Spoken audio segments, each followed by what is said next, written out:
රෝස ගසක් පිළිබඳ කතාවක්. එක්තරා රෝස ගසක් තිබුණා කාන්තාරයට ආසන්නව පැල කෙරුණු වගා කෙරුණු.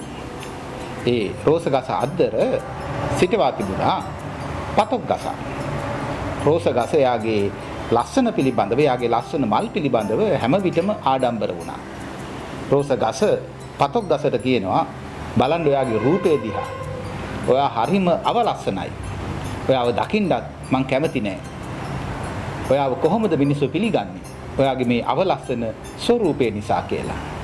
හැමදාම රෝස ගස පතොක් ගසට අවලාද නගනවා. කාලය ඔහොම ගෙවිලා යනවා.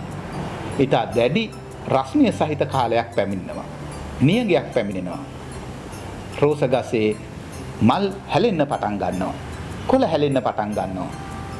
පතොක් ගස ශාස්ත්‍රීයව මේ නියගයට මුහුණ දෙමින් නැගී සිටිනවා. ඒ වගේම ගිරවෙක් ඇවිල්ලා පතොක් ගහේ වහලා ඒකේ බඳ තුවාල කරලා වතුර උරා බොනවා. රෝස ගස කියනවා අනේ පතොක් ගස සමා වෙලා මට ඔබෙන් වතුර බිඳක් දෙන්න කියලා. කෙනෙකුගේ බාහිර ස්වරූපයේ ගැන ආඩම්බර වෙන බොහෝ දෙනෙකුට Tamanගේ ඇතුළාන්ත වටිනාකම අමතක යනවා. රෝස ගස සහ පතොක් ගස අපට කියා දෙන පාඩම එයයි.